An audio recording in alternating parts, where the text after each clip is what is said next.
அனைவருக்கும் வணக்கம். உங்கள் கிருஷப் அகாடமியிலிருந்து வினிதா. இந்த வீடியோவில் பார்த்தீங்க அப்படின்னா நம்ம 6th பாலிட்டியில் பன்முகத்தன்மையினை அறிவும் பார்க்க போகிறோம். நீங்கள் 6th இருந்து 9th வரைக்கும் இருக்கக்கூடிய பாலிட்டி லெசன்ஸ்லாம் ரொம்ப ரொம்ப ரொம்ப ரொம்ப முக்கியமான லெசன். எல்லா சப்ஜெக்ட்டுமே தான். பாலிட்டியில் பார்த்தீங்கன்னா உங்களுக்கு ஈஸியாக இருக்குது, இது பேசிக்காக இருக்குது, இதெல்லாம் நம்ம கேட்க மாட்டாங்க. குரூப் 1 படிக்கிறவங்களா இருந்தாலுமே இதை கண்டிப்பாக படிச்சது ஆகணும். ஏன்னா இந்த 6th இருந்து 9th வரைக்கும் இருக்கக்கூடிய லெசன்ஸில் எல்லாமே முக்கியமான அந்த வேர்டுக்கெல்லாம் வந்து டெஃபனிஷன்ஸ் வந்து இங்கே நல்லா கொடுத்துருப்பாங்க. நமக்கு புரிகிற மாதிரி எக்ஸாம்பிளை வச்சு டெஃபினேஷன் கொடுத்துருப்பாங்க.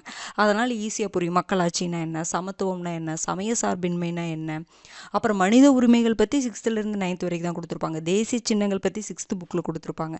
இது மாதிரி முக்கியமான லெசன்ஸ் எல்லாமே 6th-லேருந்து 9th-க்குள்ளே ஃபேக்ட், இப்போ சட்டங்கள், நிறைய சட்டங்கள் இந்த ஆண்டுகள் கொண்டு வந்தாங்க அப்படிங்கிற மாதிரி நிறைய தகவல்கள் 11th 12th 10th இல்லாத தகவல்கள் இங்கே இருக்கும்.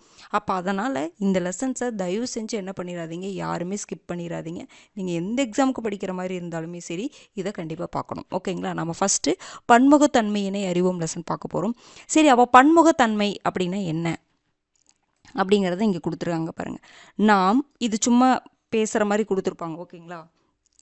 நாம் ஒவ்வொருவரும் பல்வேறு விதமான மொழிகள், உணவு, பழக்க வழக்கங்கள், விழாக்கள் மற்றும் பண்பாடுகளை பின்பற்றுகிறோம். இதேபோல் நம் நாட்டில் பல்வேறு பகுதிகளில் வாழும் மக்கள் தங்கள் வாழ்க்கை முறைகளினால் வேறுபட்டு இருக்கிறார்கள். நாம் பல்வேறுபட்ட பின்புலங்கள், பண்பாடுகள், வழிபாட்டு முறைகளை சார்ந்து இருப்பினும் ஒற்றுமையாக வாழ்கிறோம். இதுதான் பன்முகத்தன்மை. இதுவே பன்முகத்தன்மை அப்படின்னு சொல்கிறோம்.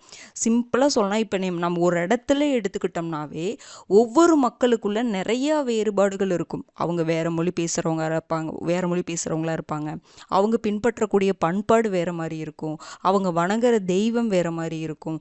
அந்த மாதிரி நிறைய விஷயங்கள் அவங்களுக்கு இருக்கக்கூடிய அந்த உணவு பழக்கங்கள் வேறு மாதிரி இருக்கும். அப்போ நம்மளுடைய இந்தியா ஃபுல்லாக எடுத்துக்கிட்டோன்னா எல்லா மக்களுக்கும் இடையில் வந்து என்ன இருக்குன்னா வேறுபாடு இருக்கும்.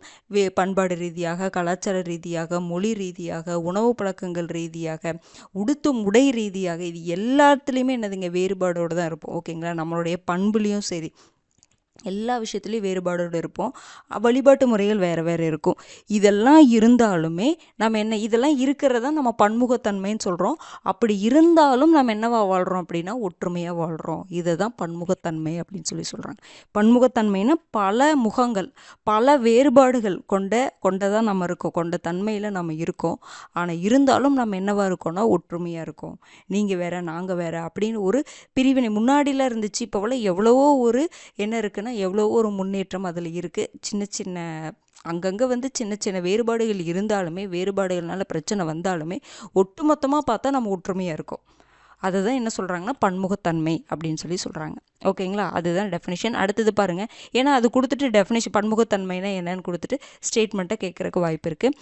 அடுத்தது பாருங்கள், இந்தியாவில் பன்முகத்தன்மை எப்படி இருக்குது. இந்தியா பார்த்திங்கன்னா ஏறத்தாழ 5000 ஆண்டுகள் பழமை வாய்ந்த நாகரிகத்துடைய தாயகமாக விளங்குகிறது. 5000 ஆண்டுகள் பழமை வாய்ந்த நாகரிகம் எதுங்க? சிந்து சமவெளி நாகரிகம். அந்த நாகரிகத்துடைய தாயகம் எதுங்க? இந்தியா தான். ஓகேங்களா? அப்படிப்பட்ட நம்மளுடைய இது வந்து தொன்மை வாய்ந்தது. இந்தியாவுடைய அந்த கலாச்சாரம், பண்பாடு அப்படிங்கிறது தொன்மை வாய்ந்ததுன்னு சொல்கிறான். இந்தியாவில் காணப்பட்ட பல்வேறு வளங்களால் ஈர்க்கப்பட்டு உலகின் பல்வேறு பகுதிகளிலிருந்து பல்வேறு இன மக்கள் வந்தனர். சிலர் உள்ளூர் மக்களுடன் சேர்ந்து வணிகம் செய்யவும், மற்றவர்கள் படையெடுப்பு காரணமாகவும் இந்தியாவிற்கு வருகை தந்தனர். அதாவது பார்த்திங்கன்னா இந்தியாவில் இருக்கக்கூடிய நிறைய வளங்கள் இருக்குது இந்தியாவில். ஓகேங்களா? நம்ம எவ்வளோ ஒரு 5000 ஆண்டுகள் பழமை வாய்ந்த நாகரிகத்தின் தாயகமாக இருக்கும். அப்படிங்கும் பொழுது பார்த்திங்கன்னா இந்தியாவில் ஏகப்பட்ட வளங்கள் இருக்குது. இதனால் உலகில் பல்வேறு பகுதியில் இருக்கக்கூடிய மக்கள்லாம் என்னதுங்க இதனால் ஈர்க்கப்பட்டு என்ன வர்றாங்க? இந்தியாவுக்குள்ளே வர்றாங்க. சில பேர் என்ன பார்த்திங்கன்னா வணிகம் செய்ய வராங்க, சில பேர் பார்த்திங்கன்னா படையெடுக்க வராங்க, வந்து இங்கே வளங்களெல்லாம் எடுத்துகிட்டு போக வராங்க. சில பேர் வணிகம் செய்ய தான் வந்தாங்க, சில பேர் பார்த்திங்கன்னா படையெடுப்பு காரணமாகவும் என்ன பண்ணியிருக்காங்க? இந்தியாவுக்கு வந்திருக்காங்க. எப்படி பார்த்திங்கன்னா நில வழியாகவும் கடல் வழியாகவும் பல்வேறு இன மக்கள் என்னதுங்க இந்தியாவிற்குள்ளே வர்றாங்க. அதுக்கு காரணம் சில பேர் வணிகம், சில பேர் படையெடுப்பு, சில பேர் பார்த்திங்கன்னா ஆட்சி பண்ணணும். வணிகம் பண்ணுறக்கு தான் வந்தாங்க பிரிட்டிஷ். அதுக்கப்புறம் அவங்களுக்கு ஆசை வந்து ஆட்சி பண்ண ஆரம்பிச்சிட்டாங்க. ஓகேங்களா? நில வழியாகவும் கடல் வழியாகவும் பல்வேறு இன மக்கள் இந்தியாவிற்குள் இடம்பெயர்ந்தனர். ஆகையால் அதனால தான் திராவிடர்கள், நீக்ரிட்டோக்கள், ஆரியர்கள், அல்பைன்கள் மற்றும் மங்கோலியர்கள் போன்றோர் நவீன இந்திய இனத்தவரின் ஒரு பகுதியாக உள்ளனர். ரொம்ப ரொம்ப முக்கியங்க. நவீன இந்திய இனத்தவர்களில் இவங்களும் இருக்காங்க. நவீன இந்திய இனத்தவர்கள்னால் திராவிடர்கள் இருக்காங்க, நீக்ரிட்டோக்கள் இருக்காங்க, ஆரியர்கள் இருக்காங்க, அல்பைன்கள் இருக்காங்க மற்றும் மங்கோலியர்கள். இவங்களும் நவீன இந்திய இனத்தவருடைய ஒரு பகுதி. அப்போ நவீன இந்திய இனத்தவர்னு கேட்டு இதில் பொருந்தாதது என்னென்னு கேட்டு இதெல்லாம் கொடுத்துடலாம். அப்போ உங்களுக்கு தெரியணும். நீங்கள் திராவிடர்களை போட்டுருவீங்க, ஆரியர்களை போட்டுருவீங்க. மற்றவங்களாம் வருவாங்களா? நீக்ரிட்டோக்கள், அல்பைன்கள், மங்கோலியர்களாக வருவாங்களா வரமாட்டாங்களான்னு கன்ஃபியூஷன் இருக்கும். இவங்களும் நவீன இந்திய இனத்தவர் தான். இதுக்கு காரணம் என்ன அப்படின்னா, நிலவழியாகவும் கடல் வழியாகவும் பல்வேறு இனமக்கள் என்னதுங்க இந்தியாவிற்குள்ள வருகை புரிந்து இங்கே என்ன பண்ணாங்க? வணிகம் செய்வதற்காக இங்கேயே இருந்து இங்கேயே தங்கியதனால இவங்க எல்லாமே இன்னைக்கு நவீன இந்திய இனத்தவருடைய ஒரு பகுதியாக இருக்காங்க. இது ரொம்ப முக்கியமான பாயிண்ட். ஓகேங்களா? ஞாபகம் வச்சுக்கோங்க. அடுத்தது பாருங்க. மேலும் இந்தியாவிலிருந்து பல்வேறு பகுதிகளுக்கு சென்று தங்கினர். அதே மாதிரி பார்த்தீங்கன்னா வெளியிலிருந்து மட்டும் மக்கள் உள்ள வரல, உள்ளே இருந்தும் இந்தியாவிலிருந்தும் வெளியில் போயிருக்காங்க. இவ்வாறு இடம்பெயர்ந்து தங்கியது இந்தியாவில் பன்முகத்தன்மை மேலோங்கி இருக்க காரணமாக உள்ளது. சரி, அப்போ பன்முகத்தன்மை மேலோங்கி இருக்கு இந்தியாவில். அதுக்கு காரணம் என்ன? நம்ம இந்தியாவுக்குள்ள வேற நாட்டினர்லாம் உள்ள வந்து இங்கே தங்குறாங்க. அந்த தங்கக்கூடிய அவங்களுடைய பண்பாடு கலாச்சாரம் வேறு மாதிரி இருக்கும், உணவு பழக்கங்கள் வேறு மாதிரி இருக்கும். அப்போ ஏற்கனவே இங்கே பன்முகத்தன்மை கொண்ட நாடு தான். மறுபடியும் வேறு நாட்டில் இருந்து வரும்பொழுது அவங்களுடைய அந்த கலாச்சாரம், பண்பாடு, மொழி, உணவு பழக்கங்கள் இது எல்லாமே வேறு மாதிரி இருக்கும். ஓகேங்களா? இதனால் இங்கே பன்முகத்தன்மை மேலோங்கிருச்சு. இன்னொரு காரணம் என்னென்னா, நம்ம இந்தியாவில் இருக்கிறவங்க நம்ம வெளியில் போயிட்டு வேறு நாடுகளுக்கு போயிட்டு தங்கிட்டு அங்கே வேலை செஞ்சுட்டு திரும்ப வந்து இங்கே இருக்கக்கூடிய பழக்க வழக்கங்களையும் நம்ம என்ன பண்ணுறோம் அப்படின்னா இங்கே ஃபாலோ பண்ணுறோம். அங்கே போய் தங்கும் பொழுது அந்த பழக்க வழக்கம் நமக்கு ஏற்பட்டுரும். ஓகேங்களா? அப்போ திரும்பி இந்தியாவுக்கு வரும் பொழுது இங்கேயும் நம்ம என்ன பண்ணுறோம்னா அதே பழக்க வழக்கத்தை ஃபாலோ பண்ணும் பொழுது என்ன ஆகுது அப்படின்னா பன்முகத்தன்மை அப்படிங்கிறது இந்தியாவில் அதிகமாக காணப்படுது, மேலோங்கி இருக்குன்னு சொல்லலாம். இந்தியாவில் காணப்படும் பன்முகத்தன்மையை பின்வரும் தலைப்புகளில் காணலாம். எந்தெந்த வகையிலெல்லாம் பன்முகத்தன்மை இருக்குது அப்படின்னா, நில அமைப்புகள் மற்றும் வாழ்வியல் முறைகளில் பன்முகத்தன்மை இருக்குது, சமூக பன்முகத்தன்மை இருக்குது, சமய பன்முகத்தன்மை இருக்குது, மொழிசார் பன்முகத்தன்மை இருக்குது, பண்பாட்டு பன்முகத்தன்மை இருக்குது. பண்பாடு நம்ம ஒருத்தர் ஒரு பண்பாடு, மொழியில் வேறு மக்கள் வேறு மொழி பேசக்கூடிய மக்கள் நம்ம சுற்றி நம்ம பார்த்துட்ருக்கோம். சமயம் ஒவ்வொருத்தருடைய சமயம், அவங்க பின்பற்றக்கூடிய சமயம் அப்படிங்கிறது வேறு மாதிரி இருக்குது. அதுக்கப்புறம் நம்ம வாழக்கூடிய நில அமைப்பு, அந்த நில அமைப்பை பொறுத்து நம்மளுடைய வாழ்வியல் முறை வேறு மாதிரி இருக்குது. கடற்கரையில் இருந்தோம்னா அவங்களுக்கு தொழில் மீன்பிடி தொழில் தான், அந்த மாதிரி. ஓகேங்களா? எந்த பகுதியில் இருக்கிறோமோ அதுக்கு தகுந்த மாதிரி என்னதுங்க அங்கே தொழிலை ஃபாலோ பண்ணுறோம். அப்புறம் சமூக பன்முகத்தன்மை அப்படின்னு சொல்லிட்டு பன்முகத்தன்மை இதன் கீழே என்ன பண்ணுறாங்கன்னா பிரிக்கிறாங்க. ஓகேங்களா? அப்போ நம்ம என்ன பண்ணலாம்? ஒரு பன்முகத்தன்மையாக நம்ம பார்க்கலாம். அப்போ உங்களுக்கு பன்முகத்தன்மை அப்படின்னு என்னன்னு புரிஞ்சிருக்கும். நவீன இந்தியர் இனத்தவர்கள் யாருன்னு கேட்டால் கண்டிப்பாக தெரியணும். எப்படி இந்த நவீன இந்திய இனத்தவர்களில் நீக்ரிட்டோக்கள், ஆர்ஃபைன்கள் இவங்களாம் வந்தாங்கன்னா என்னென்னா நிலவழியாகவும் கடல் வழியாகவும் என்னதுங்க பல்வேறு இன மக்கள் வந்து இந்தியாவுக்குள்ளே இடம்பெயர்ந்தாங்க. இதுதான் வந்து நவீன இந்திய இனத்தவர்கள் இவங்களுடைய பங்கிற்கும் காரணம். நவீன இந்திய இனத்தவரில் இவங்களும் ஒருவராகுவதற்கு காரணம் என்னென்னா அவங்க இடம்பெயர்ந்தது தான் அப்படின்னு நமக்கு தெரியணும். ஓகேங்களா? சரி, ஃபஸ்ட்டு ஒவ்வொரு வகையாக பார்க்கலாம். நில அமைப்புகள் மற்றும் வாழ்வியல் முறைகளில் என்ன பன்முகத்தன்மை இருக்குது? ஃபஸ்ட்டு கண்டம்னா என்ன? நீங்கள் ஜாகிரஃபியில் படிச்சிருப்பீங்க. கண்டம்னா என்னதுங்க? கான்டினென்ட்டு நம்ம சொல்கிறோம்ல, அதுக்கு டெஃபினிஷன் என்னென்னா மலைகள், பீடபூமிகள், சமவெளிகள், ஆறுகள், கடல்கள், பள்ளத்தாக்கு, இது எல்லாம் என்னதுங்க இயற்கை பிரிவுகள் மற்றும் காலநிலைகளை கொண்ட மிக பரந்த நிலப்பரப்பை தான் நம்ம என்ன சொல்லுவோம்னா கண்டம் சொல்லுவோம். அப்போ ஒரு கண்டம்னா அங்கே மலைகள், பீடபூமி, பிளாட்டியூஸ், பீடபூமி, பிளாட்டியூஸ், சமவெளிகள், பிளெயின்ஸு, அதுக்கப்புறம் ஆறுகள், கடல்கள், அதுக்கப்புறம் பள்ளத்தாக்கு, வேலி, இது எல்லாம் இதெல்லாம் வந்து இயற்கை பிரிவுகள். ஒவ்வொரு இயற்கை பிரிவு, மலை ஒரு இயற்கை பிரிவு, பூமிகள் பீடபூமின்னு சொல்கிறோம். ஓகேங்களா? ஆறுகள் இருக்குது, கடல்கள் இருக்குது, இதெல்லாம் இயற்கை பிரிவுகள். இந்த இத்தனை இது மாதிரி பல்வேறு இயற்கை பிரிவுகள் மற்றும் காலநிலைங்கிறது வேறுபட்டு இருக்குது. ஓகேங்களா? பல்வேறு காலநிலைகளை நம்ம கொண்டு இருக்கோம். இந்த மாதிரி பல்வேறு இயற்கை பிரிவுகள் மற்றும் பல்வேறு காலநிலைகளை கொண்ட இயற்கை அமைப்பை தான், மிக பரந்த நிலப்பரப்பை தான் நாம் என்ன சொல்லுவோம் அப்படின்னா கண்டம் அப்படின்னு சொல்லுவோம். ஓகேங்களா? அப்போது இவ்வனைத்தையும் இந்தியா வந்து இந்தியா பார்த்திங்கன்னா ஏசியா கண்டத்துடைய ஒரு பகுதி. ஓகேங்களா? ஆசிய கண்டத்துடைய ஒரு பகுதி தான். ஆனால் கண்டத்திற்கு இருக்கக்கூடிய சிறப்புகள் எல்லாமே இந்தியாவில் இருக்குது. என்னென்ன இருக்குது? மலைகள் இருக்குது, பீடபூமிகள் இருக்குது, சமவெளிகள் இருக்குது, ஆறுகள் இருக்குது, கடல்கள் இருக்குது, பள்ளத்தாக்கு இருக்குது. ஒரு கண்டம்னு சொல்லணும்னா என்னென்ன விஷயங்கள்லாம் இருக்கோ அது வந்து நம்ம இந்தியாவுக்கு இருக்குது. இந்தியா வந்து ஏஷியாவில் ஒரு பகுதி, ஏஷியன் கான்டினென்ட்னு சொல்கிறோம். அந்த கான்டினென்ட்டில் ஒரு பகுதி தான் இந்தியா. ஓகேங்களா? ஆனால் கண்டத்திலேயே இது ஒரு துணை கண்டம் நம்ம சொல்லலாம். இவ்வனைத்தையும் இந்தியா பெற்றிருப்பதால் இந்தியாவை நம்ம என்ன சொல்கிறோம்? துணை கண்டம் என்று அழைக்கப்படுகிறது. இவ்வனைத்தையும் இந்தியா பெற்றிருப்பதால் இந்தியா துணை கண்டம் என அழைக்கப்படுகிறது. சில டைம் பார்த்திங்கன்னா இந்தியா துணை கண்டம் என ஏன் அழைக்கப்படுகிறது அது கேட்பாங்க. ஓகேங்களா? அது நீங்கள் தெரிஞ்சுக்கணும். ஏன் வந்து துணை கண்டம் சொல்கிறோங்கிறது தெரிஞ்சுக்கணும். இக்காரணிகளே பாருங்கள், பள்ளத்தாக்குனா எப்படி இருக்கும், மலைகள்னா எப்படி இருக்கும், சமவெளிகள்னா எப்படி இருக்கும், தீவுனா எப்படி இருக்கும், பாலைவனம்னா எப்படி இருக்கும், கடற்கரைனா எப்படி இருக்கும்னு கொடுத்துருக்காங்க.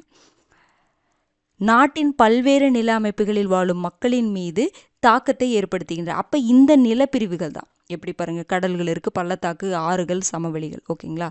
இந்த மாதிரி காரணிகள் என்ன ஆகுது அப்படின்னா நாட்டின் பல்வேறு நில அமைப்புகளில் வாழும் மக்கள் மீது தாக்கத்தை ஏற்படுத்தும். எப்படிங்க தாக்கத்தை ஏற்படுத்தும் அப்படின்னு பார்த்தீங்கன்னா, ஒரு பகுதியின் பொருளாதார நடவடிக்கைகள் அதன் நிலவியல் மற்றும் காலநிலை கூறுகள் தான் தீர்மானிக்கின்றன. அதாவது ஒரு இடத்துல பொருளாதார நடவடிக்கைன்னா நான் ஒரு தொழில் பண்ணணும், அது ஒரு எக்ஸாம்பிளாக எடுத்துக்கலாம். ஓகேங்களா? ஒரு இடத்துல ஒரு தொழில் பண்ணணும்னா அந்த தொழில் பண்ணுறதை தீர்மானிக்கிறது, நம்ம என்ன தொழில் பண்ணணும் அப்படிங்கிறத தீர்மானிக்கிறது எதுனா அங்கே நிலவக்கூடிய என்னதுங்க நிலவியல் அமைப்பு எப்படி இருக்குது, அதே மாதிரி காலநிலை எப்படி இருக்குது. ஓகேங்களா? பாருங்கள், எக்ஸாம்பிள் என்ன கொடுத்துருக்காங்க பாருங்கள். கடலோர பகுதிகளில் வாழும் மக்கள் மீன்பிடி தொழிலில் ஈடுபடுகின்றன. அப்போ கடலோர பகுதிங்கிற நிலப்பகுதியில் அவங்க வாழ்கிறாங்க. அப்படிங்கும் பொழுது நிலவியல் தன்மை கடலோர பகுதியாக இருக்குது. அப்போ அவங்க அங்கே வாழும் பொழுது அவங்க எதுங்க மீன்பிடி தொழிலில் தான் ஈடுபட முடியும். அதுதான் அவங்களுக்கு ஒரு நல்ல ரிசல்ட் கொடுக்கும். என்றால் சமவெளிகளில் வாழும் மக்கள் எதுங்க வேளாண்மை தொழிலில் ஈடுபடுறாங்க. பிளெயினில் வாழக்கூடிய மக்கள் அவங்க என்ன பண்ணுதுங்க வேளாண்மை தொழிலில். அதே மாதிரி மலைப்பகுதிகளில் வாழும் மக்கள் என்னதுங்க மேய்த்தல் தொழிலில் ஈடுபடுகின்றன. மேலும் மலைப்பகுதிகளில் நிலவும் காலநிலை, அங்கே அந்த மலைப்பகுதி இருக்குது பார்த்தீங்களா, அங்கே நிலவக்கூடிய காலநிலை பார்த்திங்கன்னா காஃபி, தேயிலை இந்த மாதிரி தோட்டப்பயிர் தொழிலுக்கு உகந்ததாக இருக்குது. அப்போ பாருங்கள், அப்போ நம்ம இருக்கக்கூடிய நிலவியல் தன்மை தான் நம்மளுடைய பொருளாதார நடவடிக்கையை தீர்மானிக்குது. நம்மளுடைய பொருளாதார நடவடிக்கை நாம் இருக்கக்கூடிய நிலத்தின் தன்மையின் அடிப்படையில் தான் அமைஞ்சிருக்குது. ஓகேங்களா? அதே மாதிரி நம்மளுடைய வாழ்வியல் முறைகளும் அதுக்கேற்ற மாதிரி தான் இருக்குது.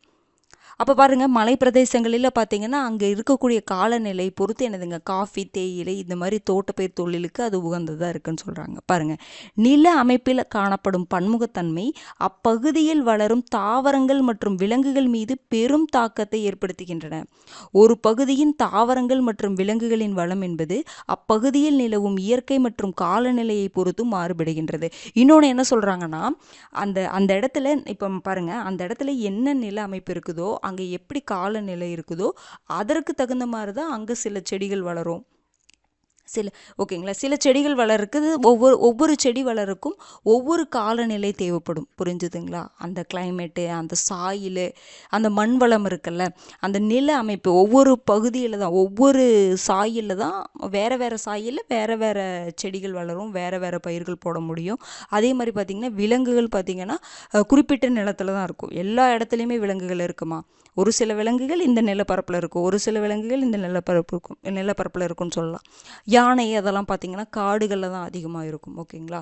இன்றைக்கி பார்த்திங்கன்னா யானைகள் இருக்கக்கூடிய யானைகள் இருக்கக்கூடிய விலங்குகள் இருக்கக்கூடிய இடத்துல மக்களும் போய் இருக்கிறதுனால இன்றைக்கி என்னாச்சு அப்படின்னா மனித விலங்கு மோதல் அப்படிங்கிறது அதிகமாயிருச்சு. ஓகேங்களா? காடுகள் இருக்கிற இடத்துல என்ன ஆச்சு அப்படின்னா இன்றைக்கி மக்கள் அங்கே போய் வசிக்க ஆரம்பிச்சிட்டாங்க. அங்கே அதிகமாக வந்து நிறுவனங்கள் அந்த மாதிரி தொடங்க ஆரம்பிக்கிறதுனால என்ன ஆகுது அப்படின்னா மனித விலங்கு மோதல் அப்படிங்கிறது அதிகமாயிருச்சு. அது நமக்கு தெரிஞ்ச விஷயந்தான். அப்படிங்கும் பொழுது என்னென்னா அப்போ அப்போ ஒரு விலங்கு அங்கே வாழணும்னா அதுக்கு தகுந்த மாதிரி கிளைமேட் அங்கே இருந்தால் தான் அது இருக்க முடியும். ஓகேங்களா? இல்லைன்னா அது அங்கே இருக்க முடியாது. அதே மாதிரி செடிகள் தாவரங்கள் எல்லாமே அப்படி தான். அதற்கு ஏற்ற காலநிலை அந்த நிலத்தில் இருந்தால் மட்டும்தான், அதே மாதிரி அதற்கு ஏற்ற மண் வளம் அந்த நிலத்தில் இருந்தால் மட்டும்தான் அந்த செடி அங்கே வளரும், இல்லைன்னா அங்கே வளராது. அப்போ பாருங்கள், அப்போ நில அமைப்பில் காணப்படும் பன்முகத்தன்மை அப்பகுதியில் வளரக்கூடிய தாவரங்கள் மற்றும் விலங்குகள் மீது தாக்கத்தை ஏற்படுத்துது. ஓகேங்களா. அதே மாதிரி காலநிலையும் ஒரு தாக்கத்தை ஏற்படுத்துது. ஓகேங்களா. சில பயிர்களுக்கெல்லாம் மழை அதிகமாக தேவைப்படும். அப்போ மழை எந்த பகுதியில் அதிகமாக இருக்கோ அங்கே தான் என்ன பண்ண முடியும், அந்த பயிர்களெல்லாம் விளைவிக்க முடியும், அந்த தாவரத்தை விளைவிக்க முடியும். ஓகேங்களா. அதுக்கப்புறம் பாருங்கள், மக்களின் உணவு, உடை, தொழில் மற்றும் வாழ்க்கை தரம் போன்றவை அப்பகுதியின் இயற்கை நிலை மற்றும் காலநிலையை பெரிதும் சார்ந்துள்ளன. பாருங்கள், நம்மளுடைய உணவு பழக்க வழக்கம், உடை, தொழில், இது எல்லாமே, வாழ்க்கை தரம், இது எல்லாமே அந்த பகுதியில் இயற்கை நிலை எப்படி இருக்குது, காலநிலை எப்படி இருக்குது, அதற்கு தகுந்த மாதிரி தான். ஓகேங்களா. ஒரு இடத்துல குளிராக இருந்துச்சு அப்படின்னா நம்ம லைட்டான ட்ரெஸ் அந்த மாதிரி நம்ம உடுத்துவோமா? கிடையாது. ஸ்வெட்டர் அந்த மாதிரி போடுவோம். ஓகேங்களா. அப்போது இல்லை இப்போ பார்த்திங்கன்னா ரொம்ப சூடாக இருக்குது. ஓகேங்களா. ரொம்ப சூடாக இருக்கும் பொழுது நம்ம என்ன பண்ணுவோம் அப்படின்னா,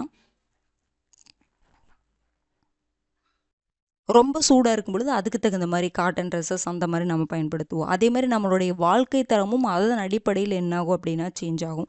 நம்மளுடைய தொழில் செய்யக்கூடிய ஒரு விஷயம், ஓகேங்களா. இப்போ விவசாயம் பண்ணுறாங்க, வேளாண்மை பண்ணுறாங்க அப்படின்னா அங்கே எப்படி காலநிலை இருக்குது, அதுக்கு தகுந்த மாதிரி தான் அதற்கு தகுந்த பயிரை என்ன பண்ணுவாங்கன்னா விளைவிப்பாங்க.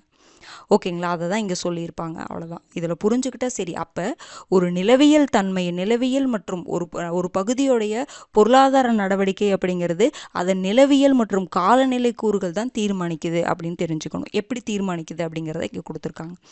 ஓகேங்களா. பாருங்கள், இந்த பாக்ஸில் கொடுத்துருக்கிறத நோட் பண்ணிக்கோங்க. மெகாலயாவில் உள்ள மவுசின்ராம் அதிக மழை பொழியும் பகுதி. ஓகேங்களா. அதிக மழை பொழியும் பகுதி, இந்தியாவில் அதிக மழை பொழியும் பகுதி எதுன்னு பார்த்தீங்கன்னா மவுசின்ராம். இது எங்கே இருக்குன்னா மெகாலயாவில் இருக்குது. அதே மாதிரி இந்தியாவில் குறைவான மழை பொழியும் பகுதி எதுன்னு கேட்டாங்கன்னா ஜெய்சால்மர். அது எங்கே இருக்குன்னா ராஜஸ்தான். இது முக்கியமான ஃபேக்ட். அதிக மழை பொழியும் பகுதி பார்த்திங்கன்னா மவுசின்ராம், அது மெகாலயாவில் இருக்குது. குறைவான மழை பொழியும் பகுதி பார்த்திங்கன்னா ஜெய்சால்மர், அது எங்கே இருக்குது, ராஜஸ்தானில் இருக்குது. ஓகேங்களா. அப்போ அடுத்தது பாருங்கள், ரெண்டாவது சமூக பன்முகத்தன்மை.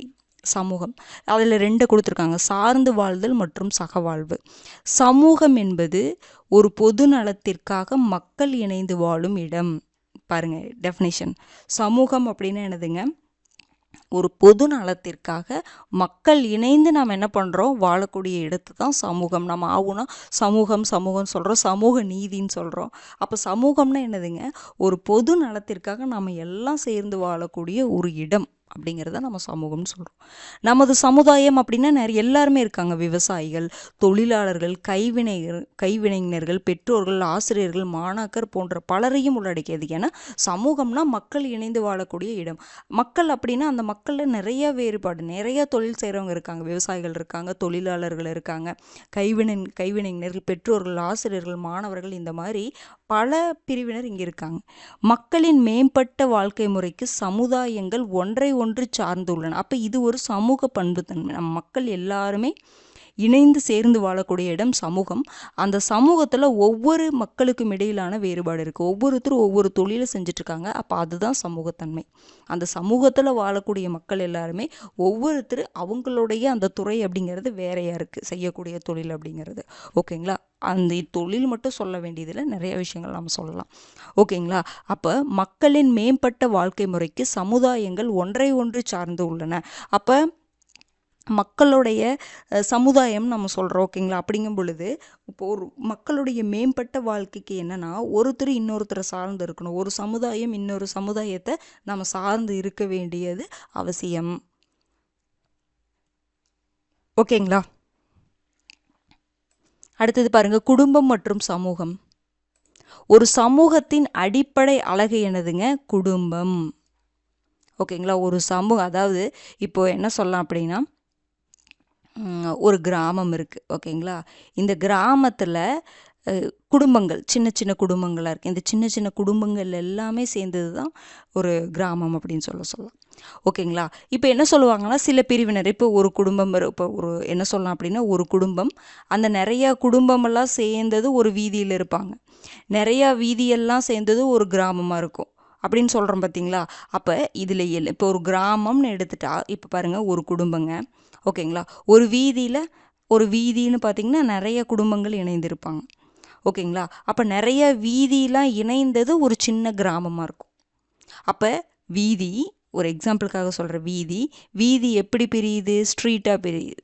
சாரி, ஃபஸ்ட்டு என்ன ஒரு நிமிஷம் இருங்க.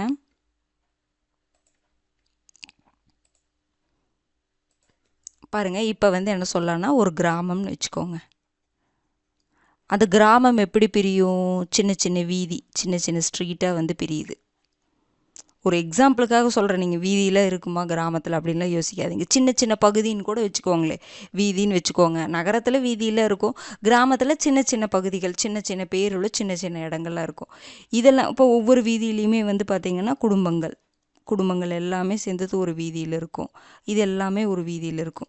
அப்போ இந்த ஒரு பிரிவில் உங்களுக்கு பார்த்திங்கன்னா அடிப்படை அழகு என்னவா இருக்குது அப்படின்னா, இந்த கிராமத்தை ஒரு சமூகம்னு சொல்கிறோன்னு வச்சுக்கோங்களேன். ஏன்னா மக்கள் எல்லாம் இணைந்து வாழக்கூடிய ஒரு இடத்தை நம்ம சமூகம் சொல்கிறோம். அப்போ கிராம சமூகம்னு சொல்லும் பொழுது இந்த சமூகத்துடைய அடிப்படை அழகு என்னவா இருக்குது, குடும்பம் தான். ஏன்னா ஒரு குடும்பம், நிறைய குடும்பம் இணைஞ்சது வீதியெல்லாம் இணைஞ்சது கிராமம். அப்போ ஒரு சமூகத்தின் அடிப்படை அழகு என்னதுங்க, குடும்பம். குடும்பம் என்பது இரு வகைப்படும். என்னதுங்க, ஒன்று கூட்டு குடும்பம், இன்னொன்று தனி குடும்பம். பல குடும்பங்கள் சேர்ந்து இணக்கமான சூழலில் வாழ்ந்து கொண்டிருக்கின்றன. கூட்டு குடும்பம்னா என்னென்னு, தனி குடும்பம்னா எல்லாமே தெரியும். நம்ம முன்னாடிலாம் கூட்டு குடும்பம் அப்படிங்கும் பொழுது கணவன் மனைவி, அவங்களுடைய அம்மா அப்பா, அவங்களுடைய அந்த கணவனுடைய இல்லை மனைவியுடைய அவங்களுடைய தம்பி தங்கையோ எல்லாருமே சேர்ந்து வாழ்கிறது. அவங்க பாட்டி தாத்தா எல்லாருமே சேர்ந்து குடும்பமாக வாழ்கிறது கூட்டு குடும்பம். அந்த இரத்த உறவுகள் எல்லாமே ஒரே குடும்பமாக வாழ்கிறது கூட்டு குடும்பம் அன்னைக்கு இருக்கக்கூடிய காலகட்டத்தில். அப்போ தனி குடும்பம் அப்படிங்கிறது என்னென்னா, இன்றைக்கி கணவன் மனைவி பிள்ளைகள் அவ்வளோ மட்டும்தான், அந்த அளவில் மட்டும்தான் இருக்குது. அது தனி குடும்பம் அப்படின்னு சொல்லலாம், ஓகேங்களா. பல குடும்பங்கள் சேர்ந்து இணக்கமான சூழலில் வாழ்ந்து கொண்டிருக்கின்றன. இப்போ நம்ம ஒரு இடத்துல இருக்கோம், தனித்தனி குடும்பமாக இருக்கோம், ஆனால் நம்ம எல்லாருமே சேர்ந்து, இப்போ நம்ம ஒரு ஸ்ட்ரீட்டில் இருக்கிறோம், வீதியில் இருக்கோம் அப்படின்னா, நம்ம ஒரு காம்பவுண்டில் இருக்கோம் அப்படின்னா, அந்த காம்பவுண்டில் இருக்கக்கூடிய தனித்தனி குடும்பங்கள்லாம் இருக்கும். எல்லாமே சேர்ந்து என்னதுங்க, நம்ம இணக்கமாக வாழ்ந்துட்டுருக்கோம். மேலும் பல குடும்பங்கள் பாருங்கள் இணைந்து கிராமங்களாகவும், பல கிராமங்கள் இணைந்து நகரங்களாகவும் உருவாகின்றன. அப்போ ஒரு நிறைய குடும்பங்கள்லாம் சேர்ந்தது ஒரு கிராமம், ஓகேங்களா. நிறைய கிராமங்கள்லாம் சேர்ந்தது ஒரு நகரம். அப்போ ஒரு தனி குடும்பம் இருக்குது, அந்த குடும்பங்களில் நிறையா குடும்பங்கள் சேரும் பொழுது அது ஒரு கிராமம், கிராமங்கள் எல்லாம் சேரும் பொழுது அது ஒரு நகரம் அப்படிங்கிற மாதிரி ஆயிடுது. அதனால தான் என்ன சொல்கிறாங்க, ஒரு சமூகத்தின் அடிப்படை அழகு குடும்பம். குடிநீர், உணவு, மின்சாரம், கல்வி, வீட்டு வசதி போன்ற பல தேவைகளை மக்களை ஒன்றுபடுத்தி சமூக நல்லிணக்கத்துடன் வாழச் செய்கின்றது. அப்போ நம்மளை இதெல்லாம் எதுங்க ஒன்றுபடுச்சு, நம்ம எல்லாம் வேறுபாடு கொண்டவர்களாக இருக்கோம். ஆனால் என்னென்ன விஷயங்கள் நம்மளை எல்லாம் ஒன்றுபடுத்துது அப்படின்னு பார்த்தீங்கன்னா, குடிநீர், உணவில், மின்சாரம், கல்வி, வீட்டு வசதி, இது எல்லாத்துலேயுமே நம்ம ஒவ்வொருத்தரும் சார்ந்து இருக்கிறோம். இப்போ கல்வி எஜுகேஷன் வேணும்னா நம்ம ஸ்கூலில் சார்ந்து இருக்கிறோம், ஸ்கூலில் இருக்கக்கூடிய டீச்சர்ஸை சார்ந்து இருக்கிறோம், ஓகேங்களா. அதே மாதிரி வீட்டு வசதின்னா நம்ம ஒரு வேளை வாடகை வீடுன்னா நம்ம என்ன பண்ணணும், நம்ம ஒரு வாடகை வீட்டை தேடி அலையணும். அந்த வாடகை வீட்டை கொடுக்குறவர் ஒருத்தராக இருப்பார். அப்போ நம்ம அவங்கள சார்ந்து இருக்கிற மாதிரி இருக்கும், ஓகேங்களா. அப்போ என்னென்னா நம்மளுடைய தேவைகள், நமக்கு இருக்கக்கூடிய தேவைகள் தான் மக்கள் பார்த்திங்கன்னா இன்னொருத்தர் நம்ம சார்ந்து இருக்கிற மாதிரி நிலைக்கு கொண்டு அவங்க கூட நம்ம இணக்கமாக வாழ்ந்துட்டுருக்குறோம். நமக்கு ஒரு தேவையுமே இல்லைன்னா என்ன பண்ண மாட்டோம்னா, நம்ம யாரையும் சார்ந்து வாழ மாட்டோம். நமது பண்பாட்டு நடைமுறைகள் அல்லது வாழ்வியல் அமைப்புகள் வேறுபட்டு இருப்பினும் அடிப்படையில் நாம் ஒருவரை ஒருவர் சார்ந்து ஒன்றாக இணைந்து வாழ்ந்து வருகிறோம். நம்மளோட பண்பாடு கலாச்சாரம் இதெல்லாம் வேறுபட்டு தான் இருக்குது. இருந்தாலுமே நாம் ஒருவரை ஒருவர் சார்ந்து இணைந்து வாழ்கிறோம். அதுக்கு காரணம் என்னதுன்னா, நம்மளுடைய தேவைகள். அந்த தேவைகளை நிறைவேற்றிக் கொள்வதற்காக நாம் ஒருவரை ஒருவர் சார்ந்து இணக்கமாக வாழ்ந்து கொண்டிருக்கிறோம். இதுதான் சமூக பன்முகத்தன்மை. அந்த சமூகத்தில் வேறு மக்கள் இருக்காங்க, ஆனால் இருந்தாலுமே அவங்க ஒன்றுபட்டு வாழ்கிறாங்க. அதனால் அதை சமூக பன்முகத்தன்மைன்னு சொல்லலாம். அடுத்தது பாருங்கள், மத பன்முகத்தன்மை. இந்தியா பார்த்திங்கன்னா ஒரு மதச்சார்பற்ற நாடு. நம்ம எந்த மதத்தையும் பின்பற்றலாம், எந்த மதத்தை வேணாலும் என்ன பண்ணிக்கலாம்னா, யார் வேணாலும் எந்த மதத்தை வேணாலும் வணங்கிக்கலாம், கடவுளை வணங்கலாம், கடவுளை மறுக்கிறதுக்கும் இங்கே ரைட்ஸ் இருக்குது, கடவுள் மறுப்பாளர்களும் இருக்காங்க, கடவுள் நம்பிக்கையாளரும் இருக்காங்க. ஓகேங்களா? கடவுளை கும்பிடவே கூடாது, கடவுளை வணங்கக்கூடாதுன்னு சொல்லவும் கூடாது, கடவுளை கண்டிப்பாக வணங்குங்க அப்படின்னு சொல்லக்கூடாது. ஓகேங்களா? அதனால தான் இந்தியா பார்த்திங்கன்னா ஒரு மதச்சார்பற்ற நாடு. இந்திய அரசு எந்த ஒரு மதத்தையும் அரசு மதமாக அங்கீகரிக்கவில்லை. இது ஒரு டெஃபனிஷன். சமய சார்பற்ற மதச்சார்பற்ற நாடுனா என்னன்னா, இந்திய அரசு, இது முன்னாடியே நம்ம 11th 12th பாலிட்டியில் பார்த்துருப்போம்னு நினைக்கிறேன். இந்திய அரசு எந்த ஒரு மதத்தையும் என்னதுங்க அரசு மதமாக அங்கீகரிக்கலை. அதனால தான் நம்ம மதச்சார்பற்ற நாடு. ஏன்னா ஒரு மதத்தை முன்னிட்டு ஒரு மதத்தின் அடிப்படையில் அவங்க ஆட்சி பண்ணலை. ஓகேங்களா? சில நாடுகளாம் மதச்சார்புள்ள நாடுன்னு சில நாடுகள் இருக்கும். வேட்டிக்கன், பாகிஸ்தான், இவங்கெல்லாம் மத சார்புள்ள ஒரு நாடுகள். அவங்க ஒரு மதத்தை வைத்து அவங்க என்ன பண்ணுவாங்கன்னா, மதத்தை முன்னிலைப்படுத்தி அவங்க ஆட்சி பண்ணுவாங்க. ஓகேங்களா? ஆனால் இங்கே அப்படி கிடையாது. இது மதச்சார்பற்ற நாடு. அவங்க என்ன, இந்திய அரசு எந்த ஒரு மதத்தையும் அரசு மதம்னு எதையுமே அங்கீகரிக்கலை. எந்த மதத்தையும் பின்பற்றலாம் என்பது என்னதுங்க அடிப்படை உரிமை இந்தியாவில். இந்தியா பல மதங்களின் தாயகமாகவும் பல மதங்களுடைய புகலிடமாகவும் விளங்குகிறது. இந்தியாவை பொறுத்த வரைக்கும் பார்த்தீங்கன்னா இங்கே பல மதங்கள் இருக்குது, பல மதங்களுடைய தாயகமாக இருக்குது, பல மதங்கள் இங்கே தோன்றி இருக்குது. அதே மாதிரி வேறு நாடுலேருந்து பல மதங்கள் இங்கே வந்து தங்கி அந்த மதங்களுக்கு புகலிடமாகவும் இந்தியா இருக்குது. பாருங்க, இந்து மதம், இஸ்லாமிய மதம், கிறிஸ்துவ மதம், சீக்கிய மதம், புத்த மதம், சமண மதம், ஜொராஸ்ட்ரிய மதம் போன்ற எண்ணற்ற மதங்கள் இந்தியாவில் தலை தோங்கி இருக்குன்னு சொல்கிறாங்க. பல மதங்களுக்கு தாயகமாகவும் இருக்குது, பல மதங்களுக்கு புகலிடமாகவும் இந்தியா இருக்குது. அப்போ இதுதாங்க மத பன்முகத்தன்மை.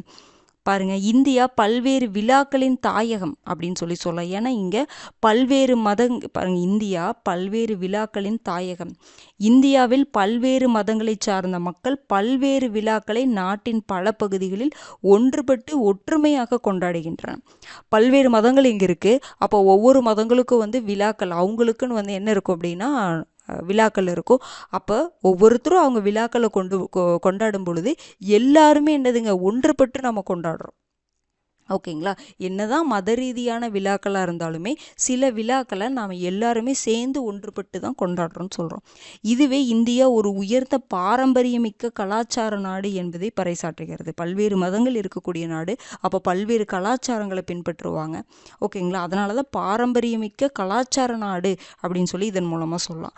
மேலும் இந்திய விழாக்களான பொங்கல், தீபாவளி, ஹோலி, விஜயதசமி, ஆயுத பூஜை, நவராத்திரி, துர்கா பூஜை, தசரா, விநாயகர் சதுர்த்தி, பிகு, கும்பமேளா, ஓணம், மிலாது நபி, ரம்ஜான், கிறிஸ்துமஸ், புத்த பூர்ணிமா, மகாவீர் ஜெயந்தி, குருநானக் ஜெயந்தி மற்றும் ரக்ஷாபந்தன் போன்ற விழாக்கள் இந்தியாவின் பண்பாட்டு பன்முகத்தன்மைக்கான ஆதாரமாக விளங்குகிறது. அப்போ இது சமய பன்முகத்தன்மையை பற்றி பார்த்துட்ருக்குறோம். அப்போது ஒவ்வொரு மதமும் வந்து ஒவ்வொரு விழாக்களை வந்து மத விழாக்களை வந்து கொண்டாடிட்டு இருக்காங்க. எல்லாமே இங்கே கொண்டாடப்படுது. அதனால தான் நம்ம என்ன சொல்கிறோம், பண்பாட்டு பன்முகத்தன்மைக்கு இது ஒரு ஆதாரமாக இருக்குது. எல்லா விழாக்களும் எல்லா மதங்களைச் சேர்ந்தவரும் எல்லா மதங்களைச் சேர்ந்த விழாக்களையும் இங்கே ஒன்றுபட்டு கொண்டாடிட்டு இருக்கோம்.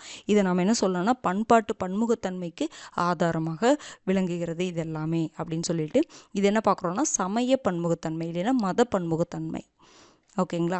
அடுத்தது பாருங்கள், மொழிசார் பன்முகத்தன்மை. இதுவும் அதே தான். பல்வேறுபட்ட மொழிகள் பேசக்கூடிய மக்கள் வந்து இந்தியாவில் இருக்காங்க. ஆனால் இருந்தாலும் நம்ம என்னதுங்க ஒற்றுமையாக இருக்கும். பாருங்கள், இந்தியாவின் 2001ஆம் ஆண்டு மக்கள் தொகை கணக்கெடுப்புங்க இது 2001.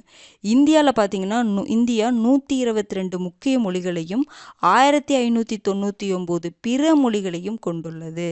2001 அந்த கணக்கெடுப்பு லைட்டாக பார்த்துக்கோங்க. இந்தியா பார்த்திங்கன்னா 122 முக்கிய மொழிகளையும் 1599 பிற மொழிகளையும் கொண்டுள்ளது.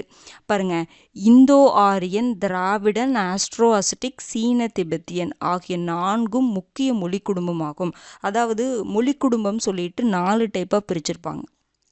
முக்கிய மொழி குடும்பங்கள் பார்த்திங்கன்னா 4. அதில் பார்த்திங்கன்னா என்னென்ன எப்படி பிரிச்சிருக்காங்க, இந்தோ ஆரியன், திராவிடன், ஆஸ்ட்ரோ அசிட்டிக், சீன திபெத்தியன் அப்படின்னு சொல்லிட்டு 4 மொழி குடும்பங்கள் இருக்குது. இதை நீங்கள் ஞாபகம் வச்சுக்கணும். ஓகேங்களா? தமிழ் பார்த்திங்கன்னா என்னதுங்க திராவிடத்தில் வரும். தமிழ் மொழியானது பழமையான திராவிட மொழி. இந்த திராவிட மொழி குடும்பத்தில் என்ன வரும், தமிழ் வரும். அப்போ 4 முக்கிய மொழி குடும்பங்கள் திராவிடன், ஆஸ்ட்ரோஆஸ்டிக், சீன திபெத்தியன், இந்தோ ஆரியன். ஓகேங்களா? இந்தோ ஆரியன், திராவிடன், ஆஸ்ட்ரோஆஸ்டிக், சீன திபெத்தியன். அதில் திராவிட மொழி குடும்பத்தில் தமிழ் மொழி வரும். ஓகேங்களா? பாருங்கள், அடுத்தது 2011ஆம் ஆண்டு கணக்கெடுப்பு ஒன்று சொல்லியிருக்காங்க. பாருங்கள், இந்தியாவில் பேசப்படும் முதல் 5 மொழிகள் எது எது அதிகமாக பேசுகிறாங்க பாருங்கள். முதல் 5 மொழிகள் பார்த்திங்கன்னா ஃபஸ்ட்டு ஹிந்தி தான் அதிகமாக பேசுகிறாங்க, 43.63%, 63%. ஓகேங்களா. தமிழ் பாருங்கள் 5வது தான், 5.89%. வங்காளம் 8.3%, தெலுங்கு பார்த்திங்கன்னா 6.93%, மராத்தி 7.09%. இது கண்டிப்பாக பார்த்துக்கோங்க, ஏன்னா இதை வரிசைப்படுத்த சொல்லிடலாம். இந்தியாவில் பேசப்படும் முதல் 5 மொழிகளை வரிசைப்படுத்துக 2011ஆம் ஆண்டின் கணக்கெடுப்பின்படின்னு கொடுத்துடலாம். ஓகேங்களா. அப்போ என்னதுங்க, ஃபஸ்ட்டு ஹிந்தி, செகண்டு வங்காளம், தெலுங்கு, மராத்தி, கடைசி தமிழ், 5வது தமிழ். ஓகேங்களா. சில டைம் என்ன கேட்பாங்கன்னா, ஃபஸ்ட்டு பேசப்படக்கூடிய ஹிந்தி தான் அதிகமாக பேசப்படக்கூடிய முதல் மொழி அப்படிங்கிறதுனால இதனுடைய பெர்சன்டேஜ் கேட்கலாம். அதே மாதிரி நம்ம தமிழ்நாட்டில் இருக்கிறங்காட்டி, நம்ம தமிழ்நாடு எக்ஸாமுக்காக படிக்கிறங்காட்டி இதனுடைய பெர்சன்டேஜ் கேட்கலாம், 5.89%. அப்போ இந்த மாதிரி செலக்டிவாக ரீட் பண்ணி வச்சுக்கோங்க. ஓகேங்களா. இதுதான் என்னது, நமக்கு மொழிசார் பன்முகத்தன்மை. அப்போ இத்தனை மொழிகள் பேசக்கூடிய மக்கள்லாம் இருக்காங்க, ஆனால் இருந்தாலும் நம்ம ஒன்று பெற்று வாழ்கிறோம். அடுத்தது பாருங்கள், வரலாற்று ரீதியாக இந்தியாவிற்கு வணிகம் செய்வதற்காக வருகை. பார்த்திங்கன்னா நமக்கு தெரியும், வரலாற்று ரீதியில் பார்த்தோம் அப்படின்னா இந்தியாவிற்கு வணிகம் செய்வதற்காக போர்ச்சுகீசியர்கள், ஆங்கிலேயர்கள், டச்சுக்காரர்கள் இவங்கெல்லாம் வந்திருக்காங்க. ஓகேங்களா. ஆனால் ஃபஸ்ட்டு யார் வந்தா, செகண்டு யார் வந்தா அப்படிங்கிற அந்த ஆர்டர் ரொம்ப முக்கியம். பாருங்கள், வரலாற்று ரீதியாக இந்தியாவிற்கு வணிகம் செய்வதற்காக வருகை தந்த போர்த்துகீசியர், டச்சுக்காரர்கள், ஆங்கிலேயர்கள், டேனியர்கள், இதெல்லாம் இந்த ஆர்டர் ரொம்ப ரொம்ப முக்கியங்க. டேனியர்கள், பிரெஞ்சுக்காரர்கள். அப்போ ஃபஸ்ட்டு யார் வந்தா, போர்ச்சுகீசியர் ஃபஸ்ட்டு. ஓகேங்களா. ஃபஸ்ட்டு போர்ச்சுகீசியர் ஃபஸ்ட்டு வராங்க, அப்புறம் டச்சுக்காரர்கள் செகண்டு, அப்புறம் தேர்டு தான் ஆங்கிலேயர்கள். நீங்கள் ஆங்கிலேயர் ஃபஸ்ட்டுன்னு போட்டக்கூடாது, 4th டேனியர்கள், 5th பார்த்தீங்க அப்படின்னு பார்த்தீங்கன்னா பிரெஞ்சுக்காரர்கள். ஓகேங்களா. பிரெஞ்சுக்காரர்கள். இந்த ஆர்டர் ஞாபகம் வச்சுக்கோங்க, போர்த்துகீசியர்கள், டச்சுக்காரர்கள், ஆங்கிலேயர்கள், டேனியர்கள், அப்புறம் தான் பிரெஞ்சுக்காரர்கள் வராங்க. ஓகேங்களா. ஆகியோர் வந்து வணிகம் செய்வதற்காக இங்கே வந்து இந்தியாவிலேயே தங்கி இருந்ததால் மக்களின் மொழி மற்றும் பண்பாடுகள் மீது பெரும் தாக்கத்தை ஏற்படுத்தினர். ஏனெனில் 1947 இந்தியா சுதந்திரம் பெறுவதற்கு முன்னர் ஏறத்தாழ 300 ஆண்டுகள் ஆங்கிலேயர் ஆட்சியின் கீழ் இருந்தது. அதாவது என்னன்னா, இந்த 5 பிரிவினரும் பிரெஞ்சுக்காரர்கள், டச்சுக்காரர்கள், டேனியர்கள், போர்ச்சுகீசியர்கள், ஆங்கிலேயர்கள் இவங்கெல்லாம் வந்து இந்தியாவுக்கு வணிகம் செய்வதற்காக வந்து இங்கே தங்கியிருக்காங்க.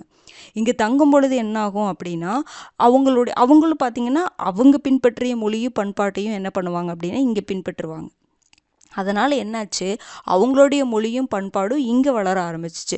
எக்ஸாம்பிள் சொல்லணும்னா, ஆங்கிலம் அப்படிங்கிறது பார்த்திங்கன்னா பிரிட்டிஷ் இங்கே வந்தோம்னா அவங்க தான் என்னதுங்க, அந்த நவீன கல்வி முறையை கொண்டு வரும் பொழுது ஆங்கிலம் உள்ளே வந்துச்சு. இன்றைக்கி பாருங்கள், அப்போ ஆங்கிலேயர்கள் இவ்வளோ நாள் இங்கே இருந்ததுனால என்னாச்சு, 300 ஆண்டுகள் கிட்டத்தட்ட நம்ம ஆங்கிலேயர் ஆட்சியின் கீழே இருந்திருக்கோம்.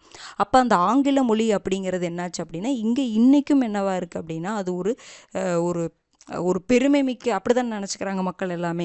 ஆங்கிலம் பேசுனா அறிவானவர்கள் அப்படிங்கிற மாதிரி ஒரு பிம்பத்தை கிரியேட் பண்ணுற அளவுக்கு அந்த மொழி என்னதுங்க இன்றைக்கி வந்து அது வந்து ஒரு நிலையானதாக இருக்குது. ஓகேங்களா. அப்போது ஒரு நாட்டினர் இங்கே வரும் பொழுது அவங்களுடைய பண்பாடு கலாச்சாரமும் இங்கே என்னாகும் அப்படின்னா பரவும், இன்னொரு நாட்டில் பரவும். அதான் சொல்கிறாங்க பாருங்கள், ஆகியோர் இந்தியாவிலேயே தங்கி இருந்ததால் மக்களின் மொழி மற்றும் பண்பாடுகள் மீது பெரும் தாக்கத்தை அவங்க ஏற்படுத்தியிருந்தாங்க. ஏன்னா 1947 இந்தியா சுதந்திரம் அடைஞ்சது, அதுக்கு முன்னாடி ஆங்கிலேயர்கள் 300 வருஷம் இங்கே இருந்திருக்காங்க. அப்படிங்கும் பொழுது அவங்களுடைய நிறையா பண்பாடுகள் இங்கே பரவி இருக்கும். நிறையா மக்கள் அதை அவங்களுடைய பண்பாடுன்னே தெரியாமல் நம்ம என்ன பண்ணிகிட்ருப்போம், பின்பற்றிருப்போம். இன்றைக்கும் அப்படி தான், நம்மளுடைய பண்பாடு கலாச்சாரம் அப்படிங்கிறது நமக்கு தெரியாது. ஓகேங்களா. நமக்கே சரியாக தெரியாது, சில விஷயங்களை நம்ம பண்ணிகிட்ருப்போம். ஆனால் பார்த்தா அது வந்து ஆங்கிலேயர்களுடைய பண்பாடாக இருக்கும். ஓகேங்க. நிறைய எக்ஸாம்பிள், நிறைய எடுத்துக்காட்டு அதுக்கு இருக்குது. இதன் காரணமாக இந்தியாவில் என்னாச்சுங்க, ஆங்கிலம் ஒரு முக்கிய மொழியாக எழுச்சி பெற்று பள்ளிகள், கல்லூரிகளில் பயிற்று மொழியாகவும் அலுவலக மொழியாகவும் அன்றாட வாழ்விலும் ஆங்கிலம் பெருமளவில் பயன்படுத்தப்படுகிறது. இதனால தான் பார்த்தீங்கன்னா ஆங்கிலம் இன்றைக்கி ஒரு முக்கியமான மொழியாயிடுச்சு. அது தெரியலைன்னா அவங்களுடைய மக்கள், அதாவது சமூகத்துடைய அந்த பார்வையே வேறு மாதிரி இருக்குது. ஆனால் அது வந்து தவறு. மொழி அறிவும், மொழி அப்படிங்கிறது நம்மளுடைய தாய்மொழி நம்ம கற்றுக்குறோம், மற்ற மொழி இது வந்து மொழியை கற்றுக்கிறது தான். ஓகேங்களா. ஆனால் இதை வச்சு தான் ஒருத்தருடைய திறமையும் அறிவையும் ஒரு மொழியை வச்சு தான் தீர்மானிக்கிறது அப்படிங்கிறது ஒரு தவறான ஒரு விஷயம். எல்லாருமே தாய்மொழியில் ஸ்ட்ராங்காக இருக்கணும், அது ரொம்ப ரொம்ப முக்கியமானது. அந்த தாய்மொழியில் தான் கல்வி கற்றுக்கணும். அது ஓகே தான். ஆனால் மற்ற மொழியை நம்ம கற்றுக்கணுமா வேண்டாமா அப்படிங்கிறது நம்மளுடைய விருப்பம். நம்ம கற்றுக்கிட்டா நல்லது தான், நம்ம கற்றுக்கலாம், அது நல்லது தான். ஆனால் அது தெரிஞ்சால் தான் நமக்கு வந்து திறமை இருக்குது, அறிவு இருக்குது அப்படின்னு சொல்லிட்டு ஒரு கண்டிஷன் போடுறாங்க பார்த்தீங்களா? அதுதான் ஒரு தவறான அணுகுமுறையாக இருக்குது. மற்றபடி நம்ம எல்லா மொழியும் வந்து கற்றுக்கிறது ரொம்ப ரொம்ப ரொம்ப நல்லது தான். ஓகேங்களா? ஆனால் அது தெரிஞ்சாதான் அப்படிங்கிற மாதிரி வைக்கிறாங்க பார்த்தீங்களா? அந்த இடத்துல தான் பிரச்சனையாகுது.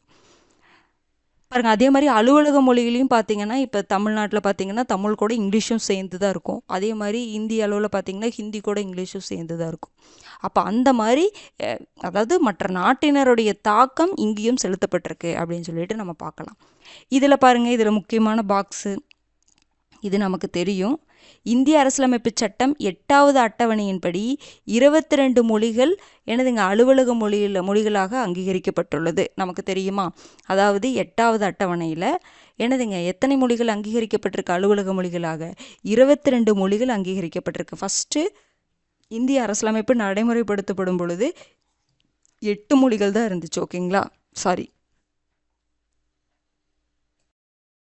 8 மொழிகள் இல்லைங்க, 14 மொழிகள் வந்து பார்த்தீங்கன்னா அலுவலக மொழியாக அங்கீகரிக்கப்பட்டிருக்கும். அதாவது 1949 இந்திய அரசியலமைப்பு நடைமுறைப்படுத்தப்பட்டது, ஏற்றுக்கொள்ளப்பட்டது. 1950 என்னதுங்க நடைமுறைப்படுத்தப்பட்டதுன்னு தெரியும். 1949 ஏற்றுக்கொள்ளப்பட்டது இந்திய அரசியலமைப்பு. நடைமுறைப்படுத்தப்பட்டது பார்த்திங்கன்னா 1950.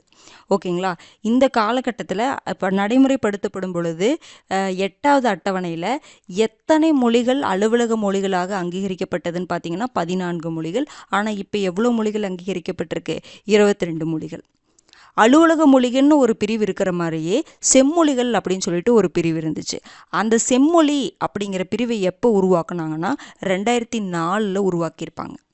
ஓகேங்களா? 2004 தான் செம்மொழி அப்படின்னு ஒரு பிரிவை உருவாக்கி அதில் செம்மொழின்னு முதல் மொழியாக அங்கீகரிக்கப்பட்ட மொழி எதுன்னு பார்த்தீங்கன்னா தமிழ் தான்.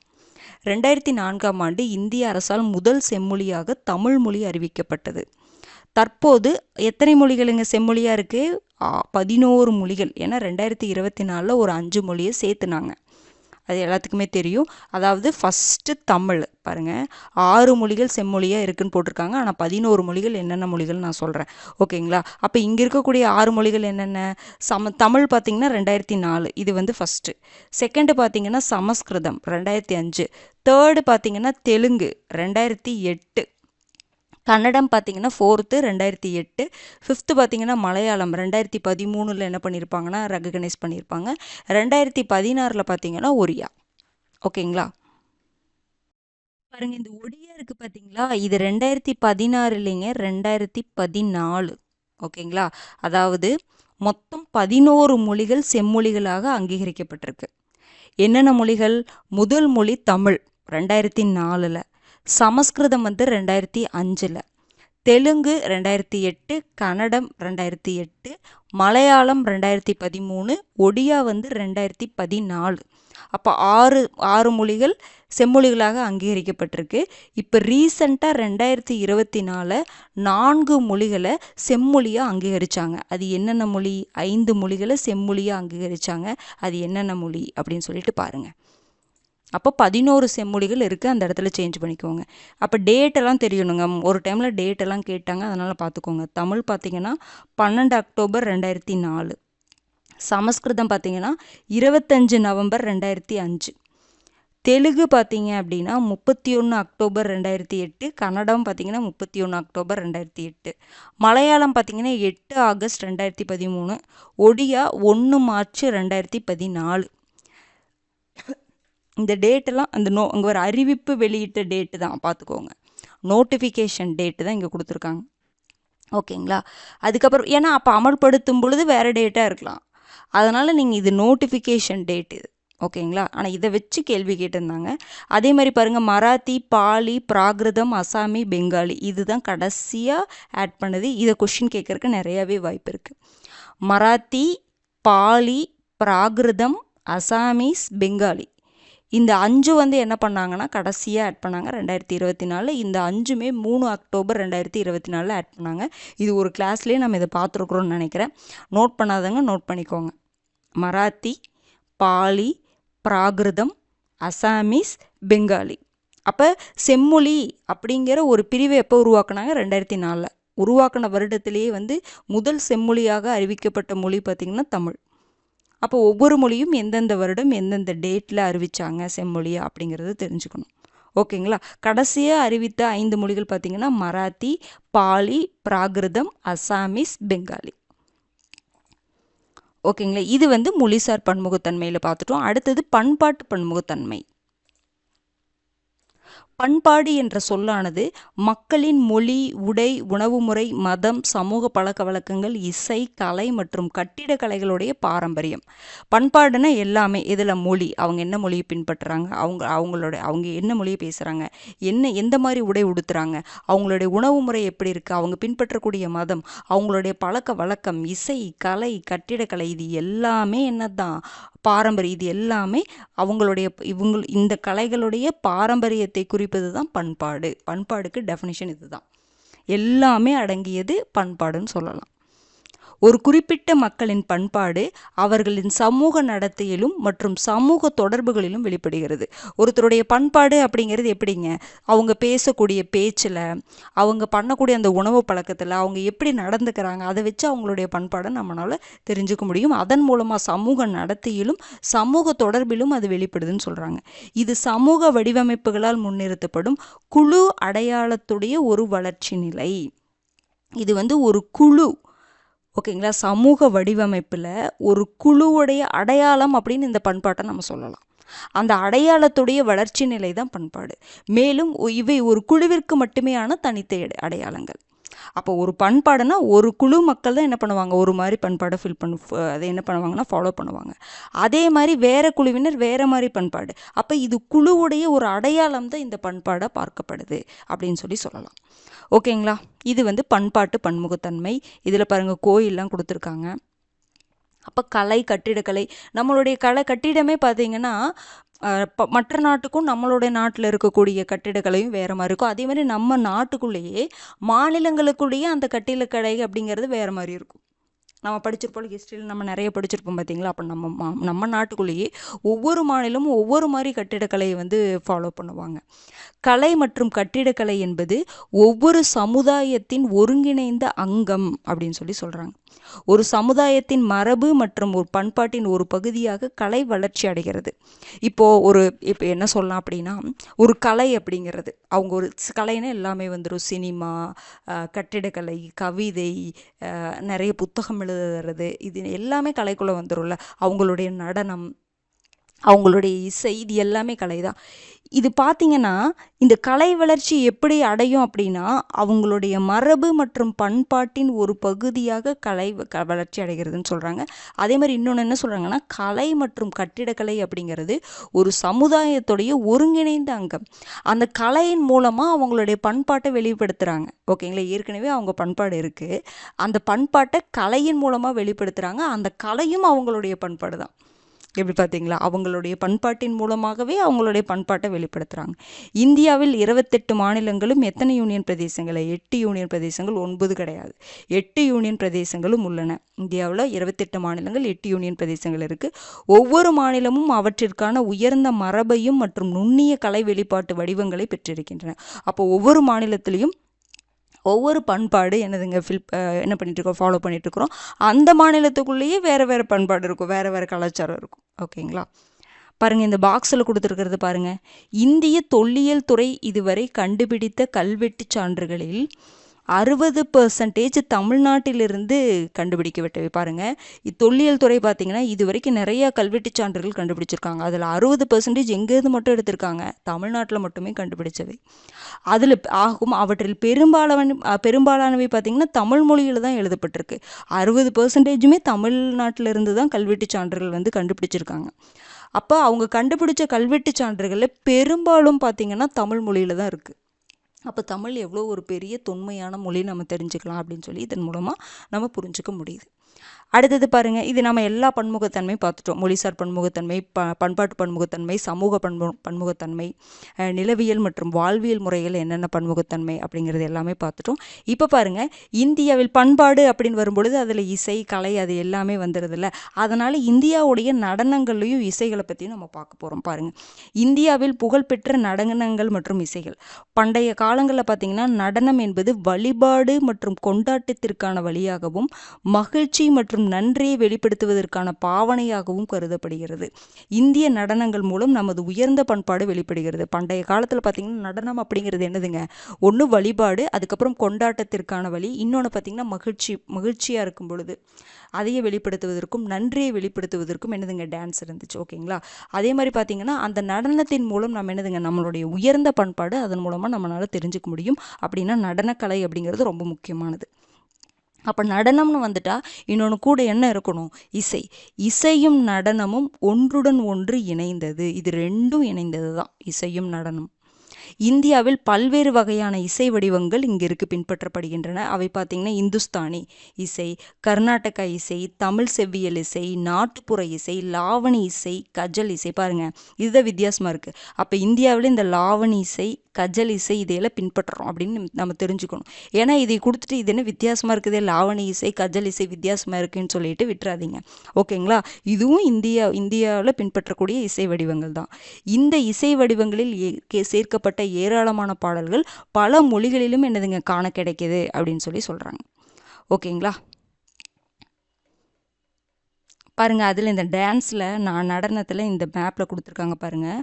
ஒவ்வொரு ஸ்டேட்லேயும் என்னென்ன டான்ஸ், வேறு வேறு டான்ஸ் இருக்குங்க, அதுக்கு வேறு வேறு பேர் இருக்கும். அது என்னென்ன அப்படின்னு பார்க்கணும். பாருங்கள், வட இந்தியாவில் பார்த்தீங்கன்னா கதக், அவங்களுடைய அந்த நடனம் கதக்குன்னா நீங்கள் என்ன போடுறோம், கதக் அப்படிங்கிற நடனத்தை பின்பற்றக்கூடிய அதாவது மாநிலம் அப்படின்னு பார்த்தீங்கன்னா வட இந்திய மாநிலங்கள் எல்லாமே கதக்கு தான். அஸ்ஸாமில் பார்த்தீங்கன்னா சத்ரியா, ரொம்ப ரொம்ப முக்கியமானது. அஸ்ஸாம் பார்த்தீங்கன்னா சத்ரியா. மணிப்பூர் மணிப்பூரி, அதுலேயே இருக்குது பேர்லேயே. ஒடிசா ஒடிசி, அது பேர்லேயே இருக்குது. ஓகேங்களா? அப்போ இங்கே என்னென்ன பார்த்தோம், வட இந்தியாவில் கதக்கு, அஸ்ஸாம் வந்து சத்ரியா, மணிப்பூர் மணிப்பூரி, ஒடிசா ஒடிசி. பாருங்கள், கர்நாடகா, இதெல்லாம் அந்தந்த நாட்டுடைய நடனங்கள்.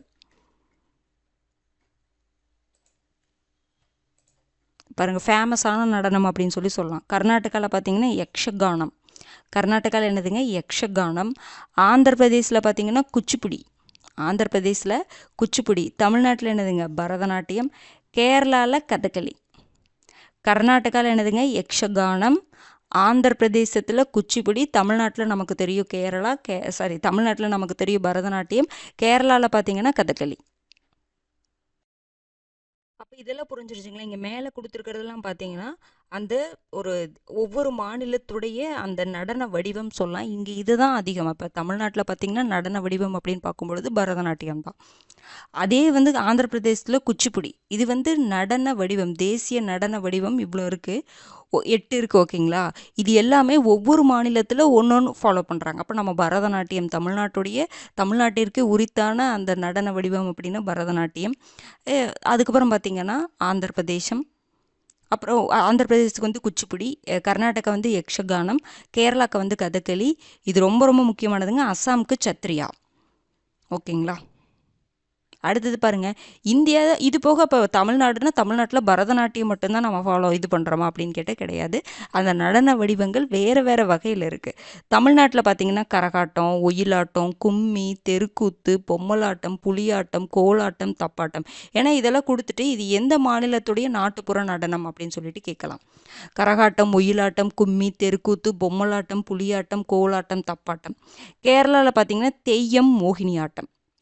தெய்யம், மோகினியாட்டம். கேரளாவுடைய அந்த முக்கியமான டான்ஸ் எதுங்க கதகளி. தமிழ்நாட்டுக்கு பரதநாட்டியம் முக்கியமானது. அதனால தான் அங்கே தனியாக அங்கே கொடுத்துருக்காங்க. புரிஞ்சுதுங்களா? இதெல்லாம் பிராந்திய நடனங்கள்னு சொல்லலாம். இதையெல்லாம் அந்தந்த பகுதிக்கான நடனங்கள். அது ஒரு நடன வடிவம் மெயினானதுன்னு நம்ம சொல்லலாம். அடுத்தது பாருங்கள், பஞ்சாப் பாங்கரா. பாங்கரா அப்படிங்கிற நாட்டுப்புற நடனம் எந்த மாநிலத்துடையது? பஞ்சாப். குஜராத்துக்கு பார்த்திங்கன்னா கார்பா, தாண்டியா. கார்பா, தாண்டியா அப்படிங்கிறது குஜராத். ராஜஸ்தான் பார்த்திங்கன்னா கல்பேலியா, கூமர். ராஜஸ்தானுக்கு எதுங்க கல்பேலியா, கூமர். ராசலீலா உத்தரப்பிரதேசம். சோலியா உத்தரகாண்ட். ராசலீலா உத்தரப்பிரதேசம், சோலியா உத்தரகாண்ட், பிஹு வந்து அசாம். நம்ம அசாமுக்கு அங்கே என்ன பார்த்தோம், சத்ரியான்னு ஒன்று பார்த்தோம். அதையும் ஞாபகம் வச்சுக்கணும். ஓகேங்களா? அப்போ பாருங்கள், இதெல்லாம் வந்து அந்தந்த மாநிலத்துக்கு உரிய நாட்டுப்புற நடனம். இதுவும் பிராந்திய நடனங்கள்லாம் அங்கே நம்ம ஃபாலோ பண்ணிகிட்ருக்குறோம். இது ரொம்ப ரொம்ப முக்கியங்க. இந்த பாக்ஸும் மேலே அந்த மேப்பில் போட்டு கொடுத்துருக்காங்களோ ரொம்ப ரொம்ப முக்கியம். மேட்ச்சில் கேட்கலாம், இதெல்லாம் நம்ம சின்ன வயசில் படித்தது தானே, இதெல்லாம் நமக்கு ஞாபகம் இருக்கும் அப்படின்னு மட்டும் அசால்ட்டாக இருக்காதீங்க. எக்ஸ்ட்ராவான சில தகவல்களும் இருக்குது. குஜராத் ஃபாலோ பண்ணக்கூடியது, ராஜஸ்தான், உத்தரப்பிரதேசம், உத்தரகாண்ட், இதெல்லாம் கொஞ்சம் வித்தியாசமாக இருக்குது அந்த நடன வகைகள். அது கொஞ்சம் நீங்கள் பார்த்துக்கோங்க. ஓகேங்களா? அடுத்தது பாருங்கள், வேற்றுமையில் ஒற்றுமை. கடைசி டாப்பிக்கு. இந்தியா பன்முகத்தன்மை நிறைந்த நாடாக இருப்பினும் நாட்டுப்பற்று என்ற உணர்வால் நாம் அனைவரும் என்னதுங்க ஒன்றுபட்டு தான் இருக்கும். பன்முகத்தன்மை இருந்தாலுமே இங்கே நாட்டுப்பற்று அப்படிங்கிற உணர்வால் நம்ம ஒற்றுமையாக இருக்கும். நம் நாட்டின் சின்னங்களான தேசிய கொடி, தேசிய கீதம் ஆகியவை நமது தாய் நாட்டையும் அதற்காக நாம் ஒன்றுபட்டிருக்க வேண்டியதன் முக்கியத்துவத்தையும் நமக்கு நினைவூட்டி கொண்டே இருக்கின்றன. நமக்கு எல்லாத்துக்குமே பொதுவான தேசிய கொடி, தேசிய கீதம், இதெல்லாம் என்ன சொல்ல வருது நமக்கு? இது நம்மளுடைய தாய் நாடு, நம்ம எல்லாமே ஒன்று தான், நம்ம எல்லாருமே ஒற்றுமையாக இருக்கணும் அப்படின்னு சொல்லிகிட்டே இருக்கு. சுதந்திர தினம், குடியரசு தினம், காந்தி ஜெயந்தி போன்ற நாட்கள் தேசிய விழாக்களாக நம் நாடு முழுவதும் கொண்டாடப்படுகின்றன. இப்போ சுதந்திர தினம், குடியரசு தினம் அப்படிங்கிறது ஒரு சாரர் மட்டும்தான் கொண்டாடக்கூடிய விழாவாக இருக்கா? கிடையாது. நம்மளுடைய அது தேசிய விழாவாக இது கொண்டாடப்படுவது. அப்போ இது கொண்டாடப்படுகிறது. இதன் மூலமாக நம்ம என்ன தெரிஞ்சுக்கிறோம்? நம்ம எல்லாருமே சமம், நாம் எல்லாருமே ஒன்று, நம்ம எல்லாருமே ஒன்றுபட்டு வாழணும் அப்படிங்கிறது தெரியுது. இவையே நாம் அனைவரும் ஒரே நாட்டினர் என்ற உணர்வையும் நம் நாட்டு பற்றினையும் உயிர்ப்பிக்க செய்து கொண்டு இருக்கின்றன. இதுதான் இந்த மாதிரி விஷயங்கள் தான், இந்த மாதிரி பொதுவான விஷயங்கள் தான் நம்ம எல்லாருமே ஒரே நாட்டினர் அப்படிங்கிற உணர்வையும் நம்மளுடைய நாட்டு பற்றியும் என்ன பண்ணி உயிர்ப்பிக்க செய்து வைத்து கொண்டிருக்கின்றது இன்னைக்கு வரைக்கும். ஓகேங்களா? இந்த பாக்ஸில் கொடுத்துருக்கிறது ரொம்ப ரொம்ப முக்கியங்க. பாருங்கள், இந்தியா வேற்றுமையில் ஒற்றுமை உள்ள நாடாக விளங்குகிறது. நமக்கு தெரியும், வேற்றுமையில் இத்தனை வேறுபாடுகளிலும் நம்ம என்னதுங்க ஒற்றுமையாக இருக்கிறோம். அதனால தான் வேற்றுமையில் ஒற்றுமை அப்படின்னு சொல்கிறோம். ஓகேங்களா? இந்த வேற்றுமையில் ஒற்றுமை அப்படிங்கிற சொற்றொடரானது நமது சுதந்திர இந்தியாவின் முதல் பிரதமர் யாருங்க? ஜவஹர்லால் நேரு. அவருடைய புத்தகமான டிஸ்கவரி ஆஃப் இந்தியா என்ற நூலில் இடம்பெற்றுள்ளது. அப்போ வேற்றுமையில் ஒற்றுமை அப்படிங்கிற சொற்றொடர், ஓகேங்களா, அந்த சொற்றொடர் யார் எழுதிய புத்தகத்தில் இடம்பெற்றிருக்கு? ஜவஹர்லால் நேரு. அவர் எழுதிய புத்தகம் என்ன அப்படின்னு பார்த்தீங்கன்னா டிஸ்கவரி ஆஃப் இந்தியா. ஓகேங்களா? அடுத்தது பாருங்க, இந்தியா ஒரு பண்பாட்டு சமயத்தை கொண்டுள்ளது தெரியும். இந்தியாவின் பொதுவான நம்பிக்கைகள், பழக்க வழக்கங்கள், பண்பாட்டு மையங்கள் போன்றவற்றின் வழியாக நாம் அனைவரும் இந்தியர்கள் என்ற உணர்வால் ஒரே தேசத்தால் ஒன்றுபட்டு இருக்கிறோம். ஓகேங்களா? நமது விடுதலை போராட்டங்களும் இந்திய அரசியலமைப்பு சட்டமும் இந்தியாவின் ஒற்றுமைக்கு சான்றாக இருக்கக்கூடிய விஷயங்கள் என்னதுங்க? விடுதலை போராட்டம். நம்ம எல்லாருமே சேர்ந்து தான் போராடணும். ஒரு பிரிவினர் இவங்க வரல அப்படின்லாம் இல்லை, எல்லாருமே சேர்ந்து நம்ம என்ன பண்ணோம்? போராட்டணும். அதுக்கப்புறம் இந்திய அரசியலமைப்பு சட்டம் அப்படிங்கிறது எல்லாத்துக்குமானதாக தான் இருக்குது. அப்படிங்கும் பொழுது இந்த விஷயங்கள்லாம் வந்து இந்தியாவுடைய ஒற்றுமைக்கு சான்றாக இருக்குது. ஓகேங்களா? இந்த பாக்ஸில் கொடுத்துருக்கிறது பாருங்கள், இந்தியாவில் பல்வேறு இன மக்கள் இருக்கிறதுனால காணப்படுவதால் இந்தியாவை இனங்களின் அருங்காட்சியகம் என வரலாற்றாசிரியர் V.A. ஸ்மித் கூறினார். ரொம்ப ரொம்ப முக்கியமான பாயிண்ட்டு. இந்தியாவில் பல்வேறு இன மக்கள் இருக்காங்க, அதனால் இந்தியாவை இனங்களின் அருங்காட்சியகம் அப்படின்னு சொன்னது யார்? V.A. ஸ்மித். அவர் வந்து ஒரு வரலாற்றாசிரியர். ஓகேங்களா? அவ்வளோதான், இந்த லெசன் முடிஞ்சிருச்சு. இந்த மீள் பார்வையில் பார்த்தீங்கன்னா உங்களுக்கு முன்னாடி கொடுத்துருந்தது அப்படியே இங்கே கொடுத்துருப்பாங்க. நம்ம இவ்வளோ லெசன்லாம் பார்த்தோம்ல, கொடுத்தது இங்கே கொடுத்துருப்பாங்க. இந்த கலைச்சொற்கள் பார்த்து வச்சுக்கணும். பன்முகத்தன்மை, சார்ந்து இருத்தல், சகவாழ்வு, மொழியியல், இதெல்லாம் பார்க்கணும். புக் பேக்கை வந்து கண்டிப்பாக மார்க் பண்ணிடுங்க.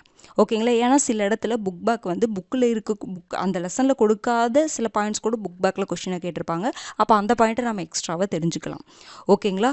இந்த லெசன் ரொம்ப ரொம்ப முக்கியமானதுங்க. தயவு செஞ்சு படிக்காமல் விட்டுறாதீங்க. இந்த தேசிய நடன வடிவங்கள், ஒவ்வொரு மாநிலத்துக்கும் ஒவ்வொரு தேசிய நடன வடிவம் இருக்குது.